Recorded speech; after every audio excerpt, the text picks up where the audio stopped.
Helo, Miss Williams ydw i, a fi sydd digon ffodus eleni i fod yn athrawes blwyddyn 1, Billy Bombom. A pwrpas y fideo yma yw just i adael chi wybod beth ydyn ni wedi bod yn wneud fel dosbarth dros yr wythnosau diwetha. So, yn amlwg byddai yn ffonio chi i gyd yn yr wythnosau nesaf i gael sgwrs iawn. Ond fydd y sgwrs yna eitha byr, so mae'r fideo yma jyst i fi cael esbonio i chi beth ni wedi bod yn wneud. So, yn amlwg mae'r flwyddyn hon yn wahanol i beth sydd fel arfer yn digwydd yn yr ysgol, ond mae'r plant wedi bod yn wych ac maen nhw wedi ymdopi yn rili da i newidiadau yn yr ysgol. Yn amlwg hefyd wnaethon nhw gael tipyn o amser off yr ysgol hefyd. So oedd yr wythnosau cyntaf nôl yn yr ysgol i gyd amdano setlo nôl mewn a iddyn nhw ddod yn gyfarwydd eto a bod yn yr ysgol. Fi'n hapus i ddweud bod pawb wedi setlo'n rili dda a mae pawb i weld bod nhw'n rili mwynhau yn yr ysgol sy'n wych. Ein thema ni eleni yw daw eto hael ar fryn, a fi'n meddwl bod hwn yn thema sy'n rili addas ar gyfer yr amser ydyn ni'n byw yno, a ni'n parhau i fyw yno, a ni wedi bod yn byw yno.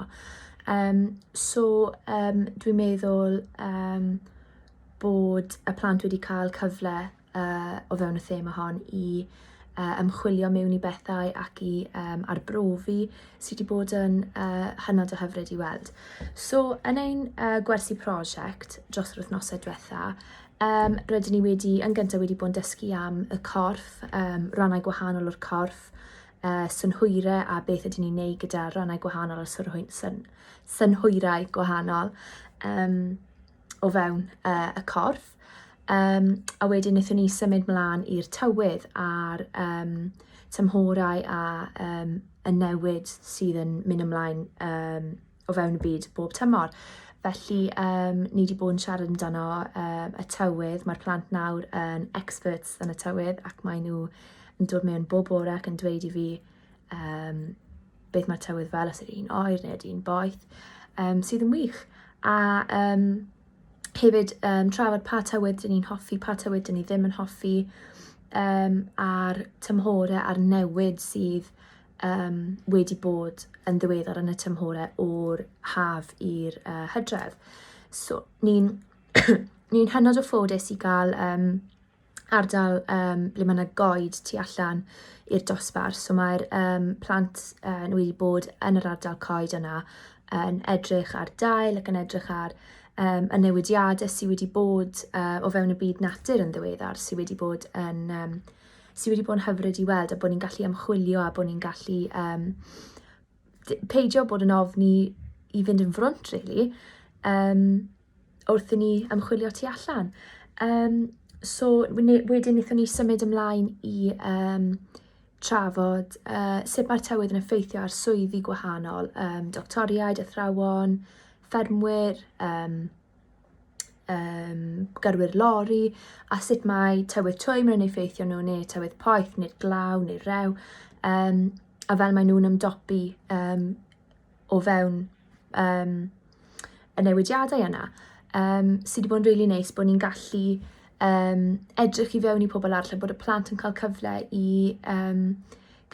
edrych mewn i pobl gwahanol a cael bach o bersbectif arno sut mae'r tywydd yn effeithio arno pobl. A ni wedi bod yn cymharu hefyd tywydd yn y wlad yma gyda tywydd mewn gwledydd eraill, fel enghraifft Cymru a Kenya, a'r tywydd gwahanol a y newidiadau, y pethau gwahanol, rhwng y dwy gwlad. A fel mae'r tywydd poeth sydd â braidd dim glaw yn Kenya yn gymharu i ein tywydd ni yng Nghymru.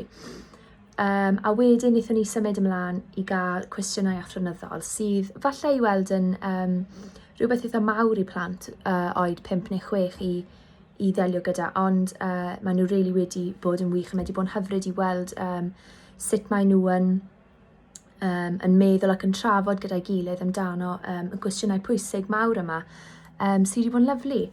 Y mathemateg, ni wedi bod, wnaethon ni dreulio'r wythnosau cyntaf yn dod i adnabod y rifau eto ac ymarfer ein cyfri, adio at 10, tynnu at 10.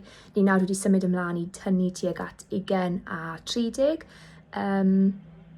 A maen nhw gyd i weld rili yn dechrau mwynhau mathemateg nawr. Yn amlwg, oedd e bach o strygl ar y dechrau, ond fi mor hapus i ddweud bod pawb wedi wedi dod ac wedi gallu cofio ac wedi gyda ymarfer dod i fod i wella eto. Sy'n grêt. Ni wedi symud ymlaen nawr at amser a hefyd arian. Rydyn ni wedi bod yn gwneud o'r gloch ar y cloc a ni wedyn wedi symud ymlaen i wneud hanner awr wedi. So maen nhw'n wych ar o'r gloch, so mae hanner awr wedi dal yn y broses. Felly dros yr wythnosau nesaf fi'n edrych ymlaen i wneud mwy o waith ar hwn gyda nhw. A arian hefyd, ni'n siarad yn ceiniogau ar hyn o bryd, a byddwn ni'n symud mlaen i 2 ceiniog, 10 ceiniog, 50 ceiniog ac yn y blaen.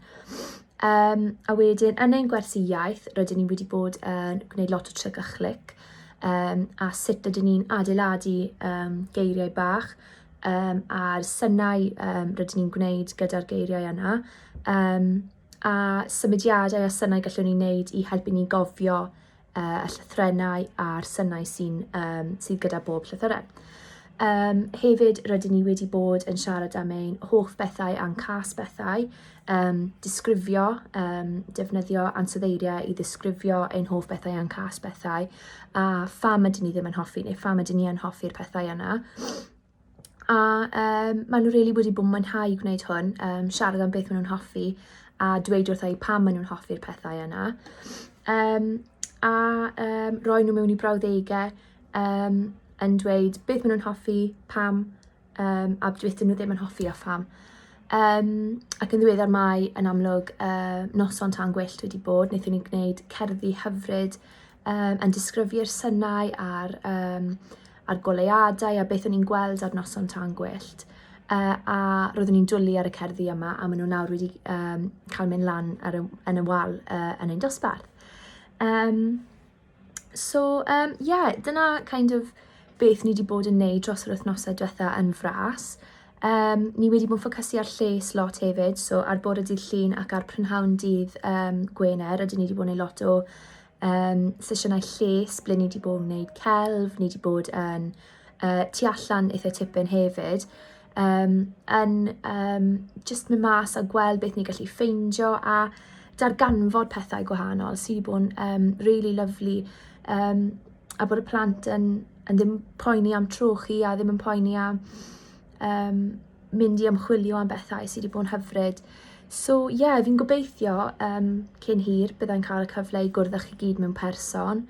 Yn anffodus dwi ddim yn gweld hwnna'n digwydd unrhyw bryd cyn hir, ond croesi bysedd bydd hwnna'n digwydd cyn bo hir. A fi'n edrych ymlaen yn fawr iawn i sgwrsio gyda chi ymellach ar y ffôn. Ond tan hynny,